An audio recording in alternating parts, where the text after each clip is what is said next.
오늘 어르신들한테 제가 말씀드리려고 하는 내용은 혈관 질환입니다. 혈관. 몸에 병이 생기는 거는 무지 많습니다. 뭐 암부터 시작해서 뭐 여러 가지가 많습니다만 정말 제일 중요한 게 혈관인 것 같아요. 오래 사는데 제일 중요한 게. 저희가 요즘에 텔레비전에 많이 나옵니다. 그래서 그 요즘에 텔레비전에서 나오는 얘기, 그 건강 강좌 같은 데서 얘기하는 거 들어보면 대표적인 말로 기억나는 거는 혈관이 튼튼해야 오래 산다. 그런 얘기를 합니다. 혈관이 튼튼해야 오래 산다는 것보다 제가 더 한마디 말씀드리면 이게 저는 이제 의사 생활을 하고 있다 보니까 이제 아프신 분들도 많이 보고 또 이제 심장 수술을 저는 흉부외과라서 많이 하고 있다 보면 이제 돌아가시는 분들도 많이 뵙습니다. 근데 사람이라는 게 이제 태어나서 천년 만년 살 수는 없는 거니까 언젠가는 다 죽게 돼 있어요. 그거는 어쩔 수 없습니다. 근데 지금 제일 중요한 거는 얼마나 오래 사느냐, 오래 살면 좋겠지만 얼마나 오래 사느냐 보다는 얼마나 건강하게 오래 사느냐, 그게 제일 중요한 거예요. 몸에 병이 들어서 불편하고 거동하기 힘들고 뭐 어떤 병이 있어서 계속 그런 상태로 10년, 20년, 30년을 더 사는 거는 그거는 힘들어요. 그래서 나이가 요즘에는 이제 평균 연령이 이제 80세는 이제 넘어갔지만 뭐 90세까지 산다고 치면 90세까지 정말 건강하게 활동할 거 다 하시고 그리고 그리고 뭐 자기 수명이 다 됐을 때 이제 돌아가신다면 그게 제일 복 받은 게 아닌가 싶은데 그러려면 가장 중요한 게 혈관입니다. 혈관은 그렇다면 어디에 비유를 할 수 있냐? 그러니까 저 사람 몸을 갖다가 이제 우리나라라고 얘기를 한다면 이제 혈관은 도로죠, 도로. 혈관도 이제 심장이 가장 중심이 될 테니까요. 심장도 가장 큰 혈관이라고 저희는 그렇게 얘기를 합니다. 그래서 심장에서 피를 보내면 큰 동맥, 대동맥부터 시작하겠죠. 큰 동맥, 조금 더 지나면 조금 더 작은 동맥, 더 갈라지면 나뭇가지가 갈라지듯이 말초동맥까지 갔다가 모세혈관을 돌아서 또 정맥으로 이렇게 심장으로 다시 돌아오는 그런 구조를 갖고 있는데 우리나라도 마찬가지입니다. 길이 서울에서 뭐 경부고속도로, 경인고속도로 이렇게 뚫려 있는 거랑 마찬가지. 예를 들어서 어디 오지마을 같은 게 있다고 생각해 보면 그 오지마을에 들어가는 길이 하나라면 그 길이 무슨 일이 있어가지고 막혀버린다면 그 오지마을 사람들은 살아갈 수가 없는 거랑 똑같은 원리가 되겠죠. 팔에 피가 간다 그러면 피가 무조건 심장으로 또 와야 돼요. 심장에서 또 가야 됩니다. 이 팔 안에서만 이제 피가 막 돌아다니면 좋겠는데 팔 안에서만 돌고 이쪽 팔만 또 따로 돌고 다리 따로 돌고 배 따로 돌고 머리 따로 돌고 이러면 어딘가에 한 군데가 상처가 나더라도 뭐 어떻게 보면 버릴 수도 있을 수도 있는데 이게 모든 피가 이제 다 심장으로 왔다가 또 심장에서 또 다 가야 돼요. 그 길들이 막혔을 때는 여러 가지 문제점이 생기는 거죠. 혈관 질환의 가장 큰 질환은 뭐 혈관이 막히는 거죠. 막히는 건데 그럼 혈관이 왜 막히느냐? 근데 왜 혈관이 중요한가? 혈관은 왜 중요하냐면 아까도 말씀드렸듯이 혈관을 통해서 피가 가는데 그 피 안에 모든 게 다 녹아들어 있어요. 밥 먹은 에너지, 영양분 이거 다 피를 통해서 갑니다. 머리가 아픈데 약을 먹으면 그 약이 혈액에 녹아서 머리로 가야지 머리가 안 아파지는 거거든요. 혈관이 막혀 있으면 아무 일도 안 되는 겁니다. 혈관이 그러면 나이가 들면 왜 이렇게 이런 식으로 이렇게 좁아지게 되느냐? 이게 그렇습니다. 이거는 뭐 생로병사의 그 진리라서 어쩔 수는 없습니다만 혈관이 나이가 들면 탄력이 자꾸 떨어져요. 어쩔 수 없어요. 노화 현상이죠. 노화 현상인데 젊었을 때는 혈관들이 탄탄합니다. 탄탄하고 물론 근육도 탄탄한 것처럼 혈관도 탄탄하죠. 탄탄한데 시간이 지나면 지날수록 혈관벽도 느슨해지고 탄력이 좀 떨어져요. 그런데 혈관 안쪽에 그런 상태에서 내 고혈압이 있다든지 이럴 때는 혈관 안쪽 벽에 뭐 고혈압은 수압이 센 거라고 생각해요. 수도 파이프 안에 수압이 센 거라고 생각하시면 돼요. 그런 게 막 지나가다 보면 젊었을 때는 혈관이 탄력이 있으니까 받쳐줍니다. 근데 시간이 지나면서 어쩔 수 없이 노화가 돼가지고 좀 탄력이 떨어져 있을 때 고혈압이 이제 때리거나 그러면은 그 혈관의 벽에 상처가 나면 그 상처 난데 이런데 팔에도 상처가 나면 상처 부위에 뭐 혈소판 같은 게 굳어가지고 딱지가 앉듯이 혈관 안에 또 딱지가 앉아요. 닦지 않고 거기에 또 콜레스테롤 갖다 붓고 이러다 보면 이제 이런 일이 생기는 거죠.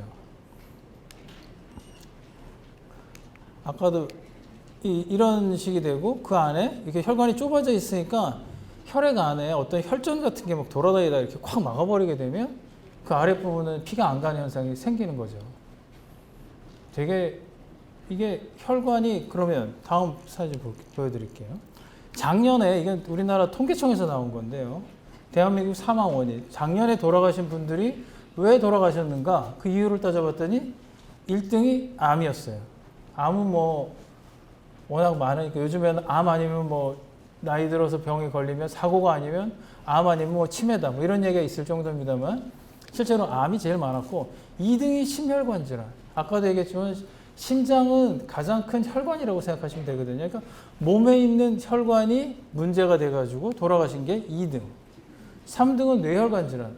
뇌 부분에 머리에 있는 혈관이 문제가 생겨서 돌아가신 거예요. 이건 뭐 왜 2등, 3등으로 나눠서 구분을 하는지 모르겠지만 2등, 3등을 합치면 혈관 질환이에요. 이거 당연히 아까도 오늘 혈관 질환이 왜 중요하냐 이런 얘기를 했는데 2등, 3등을 합쳐버리면 물론 합쳐도 1등 암보다는 조금 낮아요. 암이 워낙에 많기 때문에 2등보다는 암보다는 이거 2등, 3등을 합친다고 1등보다 많지는 않습니다. 실제는. 그렇지만 이게 합쳐보면 거의 뭐 암에 육박할 정도로 혈관 질환으로 작년에 진짜 우리 외국 얘기가 아니라 우리나라 작년에 돌아가신 분들의 가장 큰 이유가 혈관이 가능성이 많아진다는 거죠. 네 번째는 폐렴. 폐렴이라는 거는 이제 폐에 염증이 생기는 거겠죠. 이제 균이 이제 감기에 걸렸다가 그 균이 저 자라나면서 폐렴이 되고 그 저항력이 약하신 분들, 그렇게 면역이 떨어지시는 노인분들이 이제 폐렴에 걸리시면 이제 위험하게 되는 거죠. 뭐 자살하고 사고는 이건 사고로 치니까 어쩔 수 없는데. 그다음 심혈관 질환, 뇌혈관 질환, 혈관 질환이 이렇게 많은데 그럼 혈관 질환만 예방을 하면 이 부분만 예방이 되느냐? 실제로 암하고 폐렴 이런 것들이 그러면 또 혈관 질환하고 관련이 없느냐? 제가 이제 혈관 박사이기 때문에 혈관 쪽으로 너무 밀고 가는 그런 경향은 좀 있습니다만 그렇지만 그래도 관련이 없는 게 아니에요. 그러면 이 얘기를 하기 전에 여기는 사망 원인은 아닙니다만 치매도 있습니다. 치매의 원인은 아주 여러 가지가 있고 아직도 밝혀지지 않은 부분도 상당히 많아요. 과학자들이나 의사들이 이제 치매 원인이 뭘까 뭐 뇌를 갖고 연구하지만 그 중에 혈관이 약해서 치매에 온다는 거는 치매 중에 혈관성 치매라는 부분이 있거든요. 치매 걸리신 10분 중에 한 3분 정도는 혈관성 치매입니다. 무슨 얘기냐면 머리로 뇌로 올라가는 혈관 중에 한 부분이 혈관이 막혔어요. 뇌경색이 있든지. 그러면 아니면 혈관이 너무 좁아져서 약해. 혈액 공급이 아주 좀 떨어져 있어. 그럼 그 부분이 뇌가 이제 작동을 잘 못하는 거죠. 뇌라는 거는 이제 새로운 걸 받아들이고 또 옛날 걸 잊어먹고 그래야 되는데 새로운 걸 못 받아들이니까 옛날 얘기만 하게 되고 옛날 과거만 갖게 되고 새로운 거를 못 보게 되는 게 치매라고 해요. 치매의 가장 대표적인 일이 과거의 기억만 하게 되죠. 현재의 기억은 새로운 건 받아들일 수 없는. 혈관만 튼튼하다면 거꾸로 얘기하면 치매에 걸릴 확률이 한 3분의 1은 없어지는 거예요. 암은 그러면 어떠냐? 암하고 폐렴 보면 감염성 질환이라고 있는데 감염이라는 게 균이 들어온 걸 얘기하죠. 근데 폐렴, 장에 들어오면 장염, 뭐 위에 들어오면 위염, 뭐 관절에 있으면 관절염, 뭐 물론 원인은 여러 가지가 있습니다만 만약에 균이나 이런 것들 때문에 생겼다. 그런 경우에는 얘기를 해보면 그 사람도 80년을 평균 이제 80년을 산다고 치면 우리나라 사람들이 80년을 살면 그냥 태어난 모습 그대로 80년을 사는 게 아니듯이 그러면 단적으로 얘기해 볼게요. 제 지금 간이 있습니다. 제 간이 1년 전에 이 간이 지금 간이냐? 아니에요. 간세포가 이건 저는 정확하지 않습니다. 한 6개월 정도 사는 걸로 알고 있어요. 간세포가 매일 몇백 개씩, 몇천 개씩 만들어집니다. 간세포는 만들어져서 자기가 커지면서 자기 역할을 다 하다가 6개월 정도 지나면 죽어요. 그럼 또 새로운 세포가 만들어지고 새로운 세포가 만들어지고 이렇게 해서 정말로 그러면 이게 작년 최소한 3년 전 간이냐 이 간이? 아니에요. 새 간이에요. 새롭게 신진대사라고 얘기하지만 암이란 모든 세포가 간세포는 수명이 다르고 콩팥세포, 심장세포 수명이 다 다릅니다. 골수세포, 혈액을 갖고 얘기하자면 우리 몸 안에 있는 피가 빨갛게 보이는 이유가 혈액 안에 적혈구라는 게 있어서 그런데 적혈구는 수명이 2주밖에 안 돼요. 2주 지나면 2주 동안 골수에서 계속 적혈구를 만들어내요. 그 적혈구도 하나의 세포라고 치면 이제 2주 쓴 세포는 죽어요. 죽으면 누가 가느냐? 이렇게 청소세포가 있어요. 대식세포라든지 백혈구 여러 가지 마크로파지 여러 종류의 그 면역세포라고도 얘기합니다만 우리 청소세포라고도 얘기해요. 그리고 경찰세포라고도 얘기를 합니다. 그래서 가서 이제 죽은 세포는 거기에 있으면 안 되니까 다 잡아먹어서 깨끗하게 없앱니다. 정상적인 세포가 커서 죽은 거를 잡아먹는 것만 하느냐? 이 대식세포나 이런 청소세포, 경찰세포들이 뭐를 하느냐 하면 그 공장에서 뭐 옷을 만들어냈다고 쳐봅시다. 그 공장에서 옷을 100벌을 만들었어요. 100벌이 다 깨끗하고 잘 나왔을까요? 꼭 한두 개는 불량품이 나와요. 그러면 불량품을 이제 검수하는 분이 한 분이 계셔서 잘못 만드는 건 빼버리죠. 마찬가지로 우리 몸에 하루에도 뭐 10만 개, 100만 개, 1000만 개 정도의 세포로 따지면 뭐 이게 수조 개가 있으니까 몸에는 계속 생기고 계속 없어진다고요. 근데 이게 보통 한 10,000개 정도는 이상한 세포가 생긴다고 얘기를 해요. 10만 개까지는 아니지만 보통 우리가 10,000개 정도는 이상한 세포가 생긴답니다. 암이라는 게 뭐냐?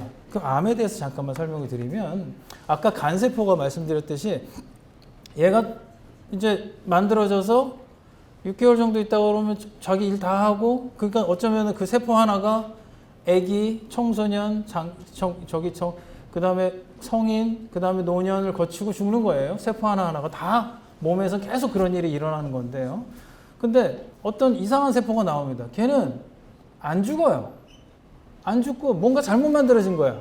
그래서 안 죽고 얘가 안 죽기만 하는 게 아니라 하나가 좀 지나서 어른 정도가 되면 2개가 되고 2개가 4개가 되고 갈라지니까 2개씩 4개가 8개가 되고 와 죽질 않아요. 죽지 않고 계속 그 자리에서 자라납니다. 이게 암이에요. 암은 암세포에서 무슨 독이 나오고 이러는 게 아니라 자꾸 커지면서 옆에를 뜯어먹고 뭐 혈관을 침범하고 그러다 보면 이게 쪼가리가 떨어져 나와서 혈관이나 무슨 임파선 타고 딴 데로 가면 거기서 또 붙어서 살아. 거기서 또 자라나. 이걸 우리가 암이 전이 됐다 이렇게 얘기를 하는 거거든요. 그런데 그런 암세포가 어쩌면 우리 몸에 매일 한 10,000개 정도가 만들어진다고 생각하시면 돼요. 근데 내가 왜 어떻게 암에 안 걸리느냐? 아까 얘기한 그 경찰세포, 이런 그 경찰세포, 청소 기능세포들이 가서 다 잡아먹는 거야. 근데 혈관이 없어. 혈관이 망가졌어. 이 큰 혈관이 어느 정도 동맥이 막 좁아져 있어.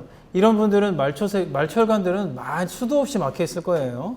그런 데서 만약에 암세포가 자라고 있다면 혈관이 깨끗하게 손끝 발끝까지 쫙 뚫려 있는 분이라면 저런 세포들이 자라나도 청소세포, 경찰세포들이 가서 다 잡아먹을 수가 있는 겁니다. 그런데 이게 못 가는 거야. 예를 들어서 뭐 어디 오지 마을에 뭐 조직폭력배나 뭐 갱당 같은 저희 도둑놈들이 들어와서 그 마을이 길이 다리 하나가 떨렁이 있는데 마을을 점령하고 다리를 부셔버렸어요. 경찰들이 못 들어가면 어쩔 수가 없는 거예요. 거기서 거기서 무슨 일이 생겨도 어쩔 수가 없는 거예요. 똑같은 일입니다. 그래서 암이나 폐렴은 아까도 말씀드렸듯이 폐렴이 이제 걸리면 이제 입원을 해야 되고 그러면 우리가 의사들이 이제 주사를 놓고 항생제 독한 걸 이제 주사로 집어넣습니다. 혈관에 바로. 근데 그 혈관에 바로 집어넣거나 먹는 약으로 먹어서 이제 다시 혈액으로 녹아 들어가죠. 그런데 혈관이 막혀 있으면 좁아져 있거나 안 되면은 그 약이 먹어도 거기를 못 가는 거예요. 염증 있는 부분에 제대로 못 가. 혈관이 한 100개쯤 있다면 말초혈관이 어떤 사람은 한 50개쯤 막혀 있고 어떤 사람은 10개쯤 막혀 있어. 50개쯤 막혀 있는 사람은 약 효과가 반밖에 안 나는 거예요. 실제로 그렇습니다. 혈관. 이렇게 얘기하면 모든 질환이 제가 너무 또 혈관 박사라서 너무 혈관 쪽으로만 밀어붙이는 그런 경향이 있지만 이거는 진짜로 요즘에는 의사들이 실제로 저렇지 않을까. 그러면서 하는 얘기가 이제 우리가 이 대식세포, 뭐 백혈구 이런 청소기능세포, 이게 경찰세포를 갖다가 우리는 다른 말로 또 무슨 말로 표현하냐면 이거를 또 면역이라고도 얘기합니다. 우리가 뭐 면역 기능이 강화되어 있으면 감기도 안 걸려. 뭐 이런 얘기 하시잖아요. 그 다음에 그 면역 기능 강화하는 무슨 건강식품도 무지 많이 나옵니다. 건강식품보다는 혈관에 좋은 음식을 먹어줘야 면역 기능이 활성화가 되고 그 다음에 좋아지게 되는 거죠. 그러면 이제 어떻게 이제 혈관을 튼튼하게 만드느냐. 그것보다 이제 혈관이 왜 나빠지느냐. 왜 나빠지는지를 알아야 그 반대로 어떻게 할 수 있는지를 알 수 있을 것 같아요. 이 제일 중요한 것 중에 하나가 청소세포 활성화, 경찰세포에서 깨끗한 말혈관들이 필요하게 되고요. 그 다음에 동맥경화증, 아까 말씀드린 거요. 아까 보여드린 거. 이렇게 되는 것 같다가 이게 동맥이니까 혈관에 제일 중요한 동맥에 경화증이 생기는 게 막히는 것 같아 경화증이라고 하는데 경자가 이게 뭐 가볍다는 뜻이 아니고요. 가벼울 경자가 아니고 딱딱하다는 뜻입니다. 혈관이 원래 말랑말랑해야 되거든요. 탄력 있는 고무 호수 같아야 되는데 안에 상처가 나고 저런 때가 끼고 때가 낀 자리에 또 뭐 콜레스테롤 갖다 붓고 이러다 보면 그게 석회화가 돼버리면 그러면 이런 것들이 이 부분이 안 움직여요. 딱딱해집니다. 이런 걸 갖다가 우리가 동맥경화라고 하죠. 동맥경화가 되면 바로 혈관이 좁아지게 되는데요. 말 그대로 동맥이 좁아지게 만드는 병이 동맥경화증입니다. 동맥이 딱딱해질 수도 있지 뭐 그게 무슨 문제야. 아니라 동맥이 딱딱해지면 혈관이 좁아진다는 거죠. 그러면 혈관을 좁게 만드는 가장 큰 원인은 뭘까? 그 안에 때가 끼는 수도파이프에 때 끼는 것처럼 그 때의 주성분이 뭘까? 지방, 콜레스테롤이라든지 우리 중성지방이라고 얘기하는데요. 중성지방은 대부분 내장 비만에 있어요. 내장 비만에 있는 게 중성지방입니다. 중성지방이 많아지면 그게 내장 비만이 되고 내장 비만에 있는 그 기름기는 언제든지 혈관으로 흘러 들어갈 수가 있어요. 그게 제일 중요한 일 중에 하나고요.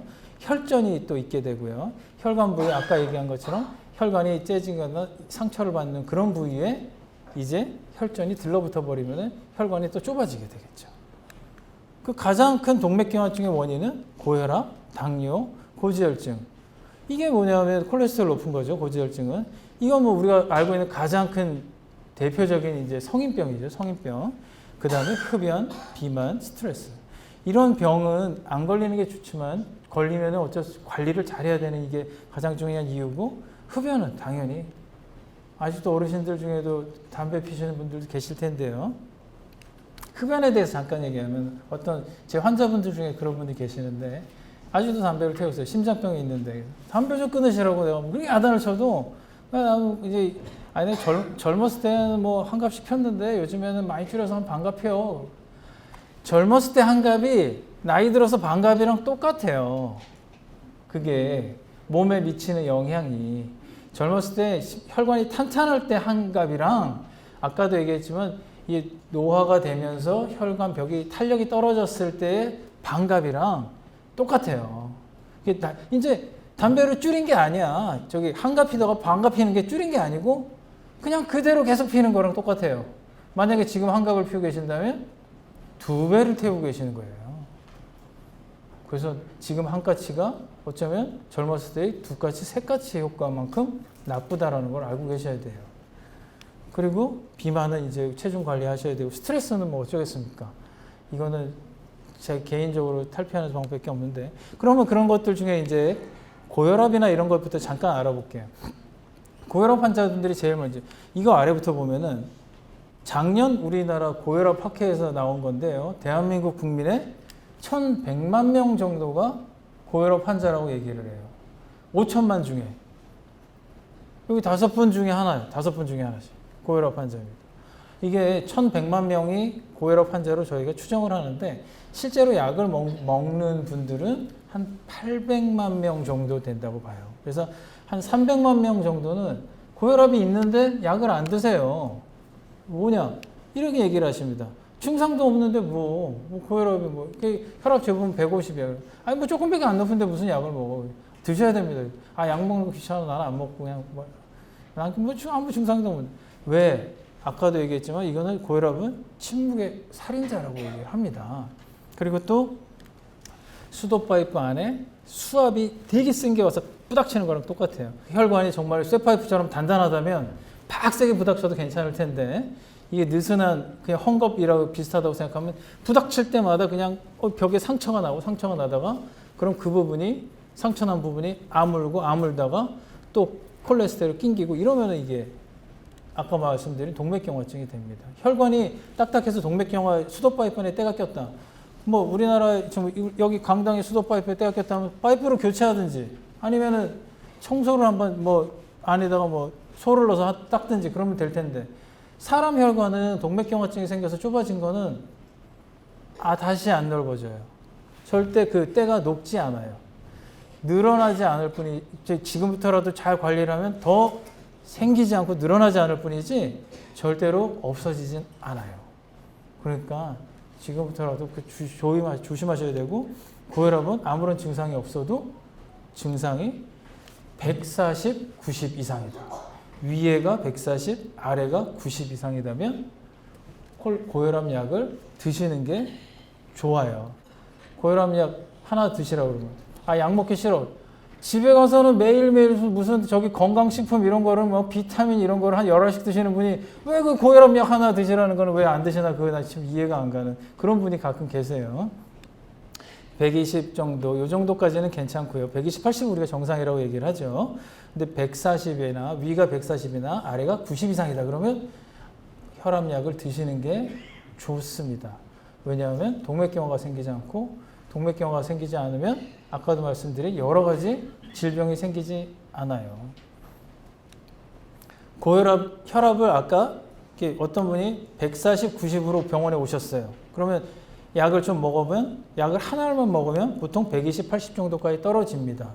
그래서 어쨌든 140이 120 때는 한 20 정도만 줄어들게 했다. 20 정도만 줄어들게 했더니 뇌종울증 발생률이 40%가 감소됐어요. 10명이 뇌졸중이 생길 사람 중에 4명이 안 생긴다고. 엄청난 숫자입니다. 이거는 10명 중에 1명만 줄어도 이거는 대단하다고 요즘에 신약이다 이런 얘기를 하는데 고혈압 약을 먹어서 혈압을 20만 낮추면 뇌졸중 확률이 40%가 줄어들어요. 그러면 심근경색은 협심증이랑 같은 계통으로 심장병인 25%, 24%. 4명 중에 1명이 4명 생길 중에 1명이 빠지는 거예요. 고혈압은 그래서 140, 90은 기억해 주시는 것도 좋아요. 그럼 그 다음에는 아까도 말씀드린 당뇨 이제 기본적인 말씀만 드리는 건데요. 당뇨 이렇게 맨날 체크하죠. 당뇨발도 있습니다만 당뇨도 우리나라 인구의 당뇨 학회에서 나온 얘기입니다. 1,300만 명이 당뇨랍니다. 5천만 중에. 근데 실제로 여기도 900만 명 정도가 당뇨고 한 4,500만 명은 당뇨 전 단계로 얘기를 합니다. 당뇨 전 단계. 어쨌든 좀 있으면 이 사람들은 대부분 관리를 안 하게 되면 당뇨로 넘어가죠. 이 당뇨는 고혈압보다 오히려 더 나쁜 게 고혈압은 직접적으로 때려서 문제를 만들지만 당뇨는 혈관에 염증을 일으켜버려요. 혈관 안쪽 벽에 염증을 그냥 일으켜버려요. 그래서 염증을 일으키는 부분이 나왔다 아물었다 그러다 보면 거기가 상처가 돼버려가지고 그 자체가 좁아져서 오히려 동맥경화증은 큰 혈관들이 많이 좁아진다 그러면 이 당뇨병은 작은 혈관들이 많이 아주 젓가락 굵기 미만의 작은 혈관들이 더 많이 망가지는 걸로 되어 있습니다. 그래서 당뇨병 있는 분들이 발이 다치면은 낫지를 않아요. 이 말초혈관들이 다 망가져 있어가지고 계속 이 부분이 치료가 안 되고 발뒤꿈치 한번 상처 났는데 상처가 아물지를 않아. 상처만 나면 상처가 아물려면 혈액 공급이 되고 영양분을 공급해야 새살이 돋아날 텐데 피가 잘 안 가니까 남들 가는 거에 10%밖에 안 가니까 새살이 돋아나질 않아. 당뇨발 위험해요. 상처도 많이 나고 결국에는 발가락을 잘라버리게 되는 그런 일이 많이 생깁니다. 맨 처음에 내당 기능 장애 이게 이제 당뇨 전 단계라고 얘기를 하고요. 당뇨 전 단계가 이제 지나면 이제 맨 처음에 식후혈당만 올라가다가 좀 지나면 이제 공복혈당도 올라가게 되면 당뇨병이라고 저희가 얘기를 합니다. 당뇨병이 되면 혈관을 망가뜨리니까 콩팥이 망가지면 신장이 망가지고 그렇게 되면 당뇨로 오래 앓고 있으신 분들은 투석으로 넘어가는 경우가 상당히 많아요. 그냥 투석되는 분들은 요즘에는 별로 없어요. 대부분 당뇨를 5년, 10년 이상 앓다가 당뇨 관리를 제대로 안 하신 분들 그런 분들이 퍼센트가 많고요. 그래서 망막이 망가져가지고 이제 시력 상실하는 이런 일들이 많이 생기게 합병증들이 생기다가 이제 문제가 생기는 거죠. 근데 문제가 생겨서 당뇨 때문에 사망하신다. 이런 얘기는 다 뭐냐면 당뇨 자체가 당이 너무 높아서 사람이 죽는 경우는 대부분 없고요. 당뇨 때문에 혈관들이 망가져서 그 혈관들이 막혀서 장기가 망가져가지고 돌아가시는 대부분이 그렇게 돼요. 콜레스테롤은 맨 처음에 우리가 식사를 하면은 그게 다 혈액으로 들어갑니다. 그래서 안으로 막 피를 막 안에 돌다가 쓸 만큼 쓰고 남은 거는 혈관 벽 같은 데 많이 저장이 돼요. 그러고 있다가 또 모자라면 또 뜯어 쓰는데 자꾸 더 계속 기름기 있는 거 너무 많이 먹다 보면 그게 쌓이다 보면 이렇게 이제 혈관 벽에 한 귀퉁이로 쌓이게 되고 이게 그러다가 한 귀퉁이 이렇게 터져 나오게 되면 막아버리는 일이 생기게 됩니다. 가장 그다음에 대표적인 게 이제 뱃살이 많이 문제가 되죠. 콜레스테롤 높아지는 것도 동맥경화를 일으키는데 우리가 60대 이상 여기 보면 60대, 70대, 80대가 50대 이후에 가장 많아지는데 2006년, 12년, 16년 6년 때보다 12년, 16년 6년 때보다 다 모든 게 지금 시간이 지나면 지날수록 이게 뭐 고령 인구도 많아지고도 있지만 식생활들이 그쪽으로 이제 많이 가고 있는 거예요. 이게 또 문제가 돼요. 어떻게 할 거냐? 그러면 이런 것들이 이런 고질 생기지 않도록 하려면 어떻게 해야 되느냐? 되게 중요한 얘기들을 이제 조금만 더 할게요. 미국 심장학회에서 얘기한 건데 담배를 끊어라. 일단 담배 태우시는 어르신들은 나 여태까지 뭐 내가 지금 이제 뭐 70이 넘었는데도 뭐 아직도 폐암도 안 걸리고 말이야. 멀쩡한데 뭐 나는 담배 태워도 이제 폐암하고는 상관없는 사람인 것 같아. 뭐 괜찮아. 뭐 안 괜찮아요. 폐암은 안 걸릴지 몰라도 혈관이 다 망가져요. 응? 그 다음에 이제 고혈압은 당연히 조절을 해주셔야 되고요. 그 다음에 콜레스테롤 낮춰야 되고, 그 다음에 비만이 되지 않도록 하고, 운동, 이것도 되게 중요해요. 운동 얘기는 조금 이따 더 할게요. 고혈압이나 당뇨는 당연히 조절을 잘 하셔야 돼요. 고혈압은 혈압만 낮추면은 정말로 생각보다 그 합병증이 아주 느리게 생기는 병이고요. 당뇨는 당을 조절을 잘 해도 합병증이 좀 빨리 오시는 분도 있어요. 그렇지만 당뇨 그 조절을 잘 하시면 합병증이 훨씬 늦게 오는 거는 당연합니다. 근데 고혈압은 정말로 혈압 조절 잘하면 합병증이 상당히 늦게 옵니다. 아니면 안 올 수도 있어요. 그럼 뭘 먹을까? 이런 얘기를 합니다. 채소, 과일, 견과류. 얘네들은 그 항산화 물질도 되게 많아요. 항산화 물질은 아까도 얘기했지만 면역을 상당히 올리는 것들이에요. 굳이 뭐 겨울에 수박 먹고 그러실 필요는 없어요. 그 비싼 수박, 뭐 참외 이런 거 하우스 거 먹지 마시고요. 제때 가장 많이 나오는 제철 과일. 그때가 영양분이 제일 많고 비타민도 제일 많아요. 그 다음에 색깔이 있는 게 좋답니다. 채소 같은 거, 뭐 토마토 빨간 거, 빨갛고 노랗고 뭐 파란 것들 이런 것들 있죠. 색깔 있는 걸 많이 드시는 게 좋다 그래요. 그 다음에 견과류, 이거는 상당히 콜레스테롤 같은 거를 오히려 낮춰줄 수 있는 아주 좋은 식품들이에요. 그리고 여기는 뭐 그림은 이제 다 견과류가 나오고, 그 다음에 식용유는 올리브 오일을 써주는 게 좋고요. 그 다음에 이게 빨간 콩도 있고 여러 가지 새초, 이제 채소, 그 다음에 이건 연어가 있는데 굳이 연어뿐만이 아니더라도 그 등푸른 생선을 드시는 건 좋아요. 이런 음식들을 주로 드시고, 근데 너무 많이 뭐 어르신들 제가 봐서는 그렇게 뭐 식사 막 많이 하시는 분들은 별로 없어요. 그렇지만 그 몸무게가 자꾸 늘어나는 거는 방지하셔야 돼요. 어르신들이 몸무게가 늘어난다 그러면 남자분들은 이제 배가 나오고 여자분들은 이제 허리하고 이제 엉덩이 쪽에 나오게 됩니다. 왜냐하면 그게 그렇게 생겼어요. 그 지방을 저장하는 위치가 남자들은 이렇게 배가 뭐 만삭인 것처럼 다니시는 분들 많잖아요. 배가 나오고 볼록 나오고, 여자분들은 허리하고 엉덩이 뒤쪽에 많이 해요. 그게 지방을 저장하는 장소가 원래 그렇게 돼 있다고 합니다. 그러니까 계속해서 체중이 늘어나는 거는 꼭 방지하셔야 되고요. 식사는 이쪽으로 주로가 이런 쪽이 되고요. 그러면 그 뭐 그런 얘기 합니다. 일단은 뭐 또 들은 얘기 중에 하나는 그런 게 있죠. 하얀 음식은 다 먹지 마라. 뭐 그런 얘기도 있어요. 그죠? 이건 아실 텐데. 쌀, 흰쌀, 잡곡을 대신 먹어라. 현미 먹어라. 그리고 밀가루 음식은 정말 미국 사람들은 그 밀가루 음식만 먹고 사는데도 뭐 체질이 달라서 그런지 모르겠는데 우리나라 분들은 밀가루 음식이라고 그러면 대표적인 게 면빵이거든요. 면빵 좋아하시는 분들은 중성지방이 다 높아요. 우리나라 사람들은. 제가 환자분들 보면 나는 군것질도 안 하는데 왜 그래 중성지방이 높지? 그게 아니고 그러면 면이나 빵 좋아하시죠? 그러면 난 면을 하루에 한 번은 꼭 먹어야 돼. 뭐 이러신 분들 체질이 안 맞는 미국 사람 같은 체질이 아니시면은 밀가루 음식은 별로 안 좋은 것 같아요. 또 하얀 거는 설탕, 소금 이렇게 되겠죠. 그죠? 이런 것들은 자제하셔야 되는 일이 됩니다. 그러면 고기는 먹지 말아야 되냐? 채소, 과일, 견과류, 뭐 등푸른 생선 이런 거 고기는 먹지 말아야 되느냐?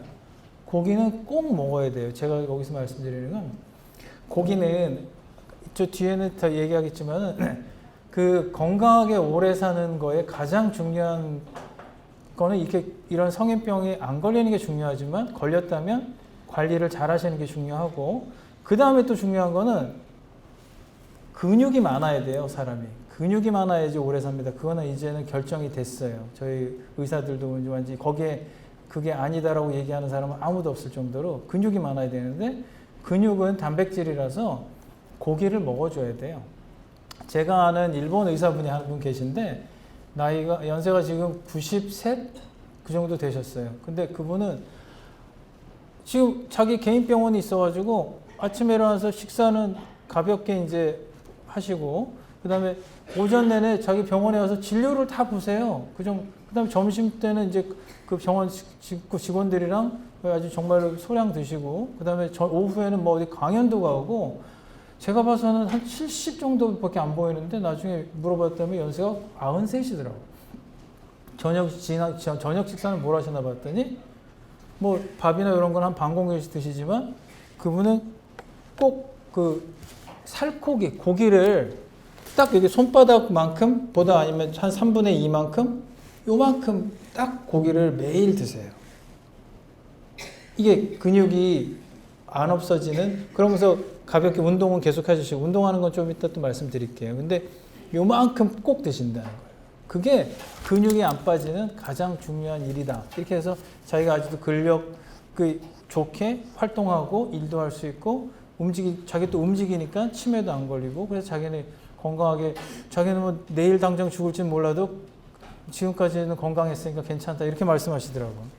그래서 고기는 드셔야 되는데 우리나라 사람들 고기 먹으라 그러면 삼겹살 이제 쫙 갖다 놓고 이제 굽기 시작합니다. 그냥 막 지글지글 뭐 2판, 3판 뭐 오늘 한번 고기 먹었으니까 한 2, 3일 있다가 또 한번 왕창 또 먹고 그런 거는 오히려 혈관벽에 고기도 쌓이고 콜레스테롤 쌓이고 나빴다 좋았다 이렇게 돼버리거든요. 그 다음에 고기를 먹는다면 삼겹살이나 이런 것처럼 이렇게 기름기가 눈에 보이는 부분은 어르신들은 안 드셨으면 좋겠어요. 돼지고기를 소고기를 먹으라는 게 아니고 돼지고기를 드시려면 목살 같이 살코기 많은 부위로 계란 좋고요. 그리고 손바닥만큼 정도씩은 자주자주 섭취해 주시는 게 근육이 그러면 맨날 이렇게 뭐 채소, 과일 이런 것만 먹으라는 게 아니라 꼭 이런 거는 고기는 먹어야 돼요. 그리고 단백질을 공급해 주기 때문에 근육량을 유지할 수 있습니다. 단백질 콩에도 많은데 밭에서 나는 쇠고기라는 내가 콩을 매일 무진장 먹는다. 두부도 많이 먹고 많이 먹는다. 괜찮잖아요. 그 정도 콩으로 만든 음식이랑 콩을 많이 먹는데 그러면 괜찮지 않니? 얘기하셔요. 저한테 얘기. 좋아요. 단백질 많이 먹으면 아주 좋습니다. 고단백 음식 아주 좋아요. 근데 식물성 단백질이랑 이 동물성 단백질은 근육을 만드는 데는 조금 차이가 있어요. 콩으로 많이 먹어서 근육이 생성되는 양보다 동물성 단백질을 먹을 때 근육이 생기는 양이 훨씬 효과적이에요. 그래서 난 고기는 안 먹고 콩으로 다 먹어도 그래도 됩니다만 고기는 한꺼번에 많이 드시지는 말고 살코기 손바닥만큼 정도가 정량이다. 이렇게 생각하시고 자주 드시는 건 되게 좋아요. 근육량에 대해서 말씀드릴게요. 이 사람 얘기는 이분이 나이가 80이에요. 근육으로 연금 들기라는 이 사람 얘기가 있는데 이분은 이제 이분이 원래부터 이렇게 보디빌더였느냐? 아니에요. 은퇴하시고 60 몇 때부터 운동을 이제 슬슬 동네 그 헬스클럽에 슬슬 나가기 시작했다가 뭐 더 건강하시니까 또 이만큼까지 몸이 왔겠지만은 한 10년 정도 지나서 몸이 이제 이렇게까지 된 거죠. 얼굴 보면 이제 주름도 있으시고 이제 나이가 있어 보이지만 이분이 근육으로 연금 들기 이게 뭔 말이냐면 나이가 들면 병원에 계속 다녀야 돼요. 이 병원 가서 어디 아파서 또 돈 내고 저기 아파서 돈 내고 계속 다니고 또 건강보조식품 또 먹어야지 건강해지려면 먹어야지. 이분은 병원에 한 번 안 가고 약을 하나도 안 먹어요. 그러면 그만큼 돈을 어떻게 버는 거라고 얘기할 수가 있어요. 그래도 우리나라는 너무 좋은 게 저희 아버지도 아침에 일어나시면은 그 식사하시고 한참 있다가 동네 이제 한의원에 가서 물리치료하시고 오전에 뭐 이렇게 다니시는데 그게 뭐 1,000원 내고 1,500원 내고 이러니까 이제 그렇게 다니실 수가 있는데 우리나라는 그래도 괜찮습니다만 미국 이런 데는 의사 한 번 만나려면 한 10만 원씩 들거든요. 걔네는 이제 그러니까 이게 이분 같은 경우에는 정말로 돈을 많이 버는 거죠. 그럼 근육은 절대로 필요합니다. 어디에 제일 중요하냐면 허벅지 둘레. 그래서 이분처럼 가슴 근육이 좋네. 그럼 누가 더 가슴 근육이 좋은가? 이걸 가슴 근육 크기로 누가 더 오래 사나 이거를 비교한 논문은 없어요. 근데 이 허벅지 둘레가 굵을수록 오래 산다는 논문은 나와 있어요. 허벅지 둘레. 왜 그러냐 하면 이 허벅지부터 이 뒤쪽 엉덩이까지 여기에 전체 몸의 근육의 70%가 여기에 있어요.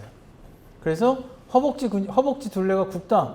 이런 분은 몸에 근육이 많다고 얘기하는 게 틀린 말이 아니거든요. 그래서 허벅지 둘레라는 거는 이제 근육량을 뜻하는 말이 됐어요. 그래서 근육이 많을수록 오래 산다는 거는 확실해요. 왜 그러냐? 우리 밥을 많이 먹었어요. 뭐 예를 들어 가지고 밥을 먹어서 100칼로리를 먹었습니다. 근데 활동하고 이렇게 했더니 70칼로리를 썼어요. 그럼 30칼로리가 어디에 남느냐? 보통 사람들은 이제 뱃살이나 지방으로 남아요. 근육이 많은 사람은 그 30칼로리가 근육에서 저장이 돼요.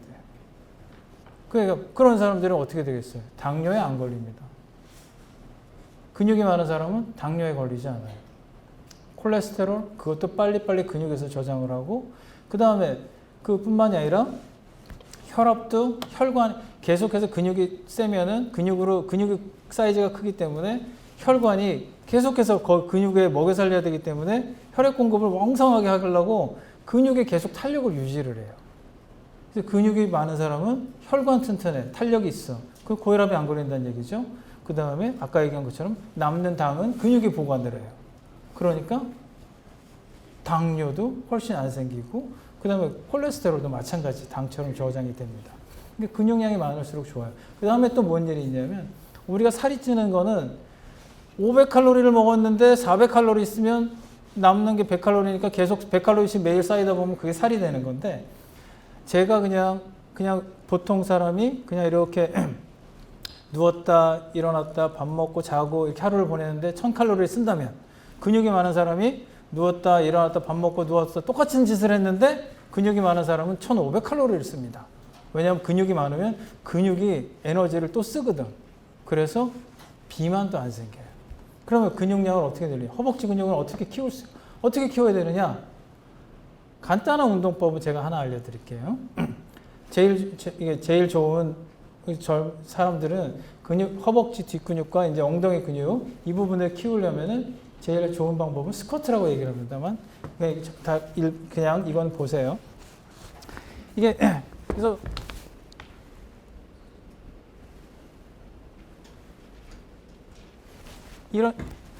이렇게 하는 운동이 스쿼트인데 어르신들은 이렇게 하다 보면 무릎이 나가요. 그래서 그거는 안 되고요. 제일 간단한 방법은 뭐냐면 지금도 할 수 있어요. 의자에 앉아서 의자를 조금 의자 끝에 의자에 앉아 있는데 의자 끝에 깊숙이 앉지 말고 끝으로 잠깐 와요. 끝으로 앉아서 엉덩이만 살짝 띄었다가 다시 앉아. 엉덩이만 살짝 들었다가 앉아. 이게 3초로 셋을 셀 수 있으면 되게 좋아요. 하나, 둘, 셋. 엉덩이가 번쩍 안 떨어져도 돼. 살짝 뛰는 느낌만 했다가 앉아. 서너 번 해봐요. 벌써 이거 허벅지가 딱딱해지는 느낌이 나시죠? 그죠? 이 허벅지만 딱딱해지는 게 아니라 이 엉덩이까지, 허벅지부터 엉덩이까지 근육이 자꾸 늘어납니다. 어디 앉아있을 때 어디든지 앉아서 언제 들었다 앉았다 이상하니까 엉덩이만 살짝 뛰는 듯이만 있다가 그것만 살짝 이렇게만 해줘도 벌써 땀이 뻗쩍 나고 허벅지가 딱딱해지는 느낌이 납니다. 번쩍번쩍 안 하셔도 돼요. 살짝만 들었다가 다시 앉았다가 살짝만 들었다가 앉았다. 허벅지가 그러다 굵어지면 뭐라고요? 연금입니다. 근육은 연금이다. 돈이다. 이렇게 생각하시면 좋아요. 어떻게 할 거냐? 그 다음에 또 다른 얘기입니다. 이건 제가 아까 말씀드렸어요. 당뇨병과 내장지방 잡는 허벅지 근육. 당뇨병과 내장지방 이런 것들은 다 허벅지 근육으로 다 예방할 수 있다. 당뇨병이 있어도 훨씬 관리가 잘 됩니다. 그 다음에 골다공증이 생깁니다. 젊은 사람 이렇게 넘어졌다고 이게 골반 안 깨지거든요. 근데 어르신들은 그렇게 뭐 세게 안 넘어진 것 같은데 골반 깨지고 그래요. 그 골반 이게 고관절이 깨져가지고 거기 인공 수술했다. 저희가 통계가 작년에 나왔는데 대한민국 통계예요. 70대 이상에서 이게 넘어져가지고 겨울에 고관절 수술했던 사람들 그 해에 14%가 돌아가신대요. 골다공증이 안 생기려면 어떻게 해야 되느냐? 뼈가 튼튼해야 됩니다. 물론 뭐 칼슘 먹고 뭐 비타민 D 먹고 뭐 여러 가지가 있습니다만 이 세상에 뼈만 튼튼하게 만드는 방법은 없어요. 뼈는 이게 손을 움직였잖아요. 뼈를 움직인 게 아니라 근육을 움직인 거예요. 근육을 잡아당기면 뼈는 움직여지는 거거든요. 근육이 움직인 거예요. 근육이. 그럼 뼈가 따라서 움직여요. 근육이 강화가 되면 뼈가 저절로 세져요. 골다공증이 없어져요. 그러니까 아까 얘기한 거 이렇게 하체 운동은 의자에서 그것만 조금만 하셔도 좋고 그 다음에 이제 시간이 남는다 그러면 이제 이런 500cc짜리 이런 거 갖고 이렇게 팔 운동도 아령 1kg짜리 있으면 이런 것도 좀 하시고 좋아요. 이게 무슨 운동이 될까? 천천히 하시는 게 더 좋아요. 천천히 이렇게 이게 뭐 운동이 되냐 뭐 저한테도 그 어떤 어르신이 그러시죠. 1년 해보세요. 1년 하면 한 사람이랑 안 한 사람이랑 팔뚝 두께가 최소한 1cm는 차이 날걸? 이게 팔 운동 이렇게 하고 엉덩이 부드다. 그것만 해도 상체 모든 근육이 엄청나게 증가가 됩니다. 골다공. 그 다음에 많이 걸으시고요. 아주 좋아요. 그렇게 하면 근육이 세면 골다공증을 부린다. 근육하고 뼈하고 무슨 상관이야? 그게 아니라 근육이 나빠지면 골다공증도 생기고 골다공증 생기면 넘어지면 깨지고 위험해요. 그 다음에 이제 저희가 음식물이나 이런 여러 가지 다 했습니다만 그 다음에는 이제 아스피린이나 뭐 콜레스테롤 낮추는 약, 어떤 고혈압 약, 아니 동맥경화 이런 것들에 대한 그런 거는 전문의들하고 실제로 상의를 해서 약물은 쓰셔야 될 것 같고요. 잘 들어주셔서 정말 감사합니다.